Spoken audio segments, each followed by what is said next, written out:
சரவணா, அப்புறம் பருத்தி போட்டிருக்கா, பருத்தியெல்லாம் நல்லா விளைஞ்சிருக்கா? இதை மருந்து அடிக்கணுமா, எப்படி இருக்கு? அப்புறம் ஆமாங்க, இந்த பேஞ்ச மழைக்கு பருத்தியெல்லாம் நல்லா தான் விளைஞ்சிருக்குது. என்னங்க, தட்டைப்பயிறு போட்டிங்களா? நல்லா விளைஞ்சிருக்குதா? ஏதாவது முட்டு வழியாக தேருமா? இல்லைன்னா என்ன மாதிரி நீங்களும் பருத்தி போட்டுருக்கலாமில்ல? பரவாயில்ல சரவணன், பருத்தி அளவுக்கு இது ஈடுகட்டுங்க. நல்லா தான் விளைஞ்சிருக்கு. தட்டைப்பயிறு ஒன்றும் பிரச்சனை இல்லைங்க. அதாவது சரவணா, எல்லாரும் ஒரே வெள்ளம் வச்சு எப்படி மாற்றி வச்சா தானே பொருளாதாரம் வளரும். சரி, ஓகேங்க. தட்டைப்பயிறு பொறிக்கிறதுக்கு ஆளெல்லாம் கிடைக்குதா? எங்கே சரவணன் கிடைக்குது? எல்லாம் போய் அங்கே 100 நாள் வேலை உட்காந்துருக்காங்க.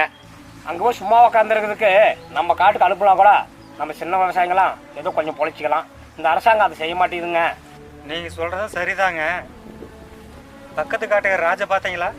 ஆமாம் சரவணன், அப்படியே அவர் வீட்டு மேலே வந்தால் ராஜு எட்டி பார்த்தா ராஜு வீட்டில் காணோம். தோட்டத்தில் தான் இருப்பாருன்னு நினைக்கிறேன். இப்போ எட்டி பார்க்கலாம் வாங்க.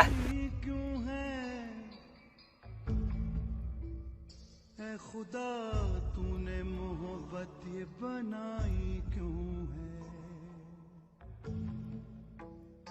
गर बनाई तो मोहब्बत में जुदाई क्यों है, गर बनाई तो मोहब्बत में जुदाई क्यों है।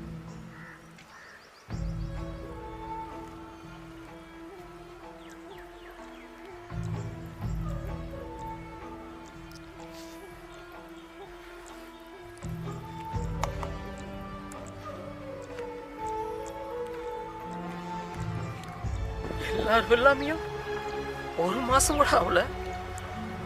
அதுக்கும் அவங்களதெல்லாம் மானாவாரி வெள்ளாம.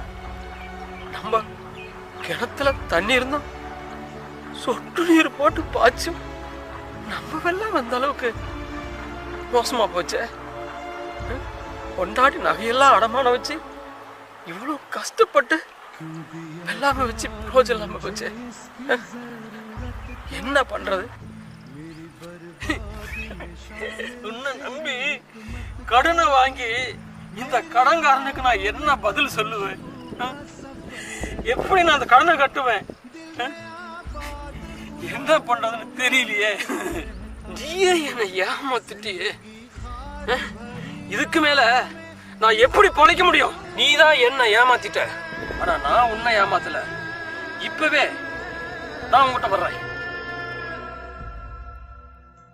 जिंदगी खार भरी राह में लाई क्यों है,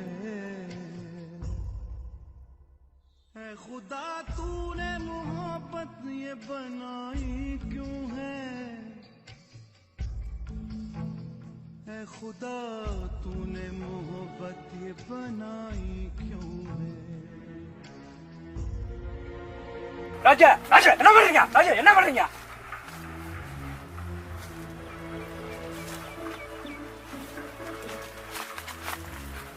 என்ன விடு. ஏன்டா ராஜு இப்படி பண்ற? உனக்கு என்னடா, 1.5 மாசம் கூட அவெல்லாம் காய் வந்துருச்சு. மானாவாரி காட்டுக்கார நீ. ஆனா நானு பொண்டாட்டி நகையை அடமான வச்சு அக்கம் பக்கம்லாம் கடனை உடனே வாங்கி வெள்ளாமை வச்சு எனக்கு வெள்ளாமே வரலடா. என்ன பண்ண சொல்ற? உனக்கு என்ன ராஜா, நீ கடனை வாங்கி நீ செத்து போயிடுவ. நாளைக்கு கடன்காரன் வந்து உன் பொண்டாட்டி பிள்ளை தானே கேட்பான். ஒரு ஆம்பளை துணை இல்லாம ஒரு பொம்பளைனால கடனை கட்ட முடியுமா? ஆமா, நான் அவசரத்துல தப்பான முடிவு எடுத்துட்டேன். ராஜு, இப்படிதான் எல்லாரும் கண்ணை ஒண்ண வாங்கிட்டு அவசரப்பட்டு செத்து போயிடறாங்க. ராஜா, இப்போ உனக்கு என்ன பிரச்சனை? உன் காட்டுல வெள்ளாம விளையலன்னு தானே பிரச்சனை? ஆமா ராஜு, நான் வந்து நம்ம மாதிரி ஒரு விவசாயி கிட்ட போய் விதை வாங்கினேன். நம்ம மாதிரி விவசாயி வந்து நல்ல விதையா கொடுத்தாங்க. நாங்கள் பயிர் பண்ணி நல்லா இருக்கு. நீ அதை நம்பினியா? விவசாயமே தெரியாதான் ஒருத்தன் சொன்னாலும் போய் போலி விதையை வாங்கி விதைச்சிட்ட. போலி விதையை விதைச்சது ஓன் தப்பு. நீ மண்ணு குத்தம் சொல்லி நீ செத்தா மட்டும் எப்படி முடிவாகுமா இது? சொல்லு. ஆமா, நான் போலி விதையை வாங்கி தான் ஏமாந்துட்டேன். ஆனா கடங்காரெல்லாம் வந்து கடன் கேட்பானே, நாங்கள் என்ன பதில் சொல்லிட்டோம்? ராஜா, இப்போ என்ன பிரச்சனை உனக்கு? கடன் தானே, நாங்க பாத்துக்கிறோம். ஒரு விவசாயிக்கு ஒரு விவசாயி தான் சப்போர்ட் பண்ணுவான், வேற எவனும் பண்ண மாட்டான். சரணா, அந்த வேட்டியோட இன்னும் வேட்டி கட்டாச்சு. நீ வேட்டி எடுத்து கொடு. ராஜா, இங்க நடந்தா வீட்டுல சொல்லிட்டு இருக்காங்க, அண்ணியெல்லாம் பயப்படுவாங்க. ஒரு விவசாயிக்கு விவசாய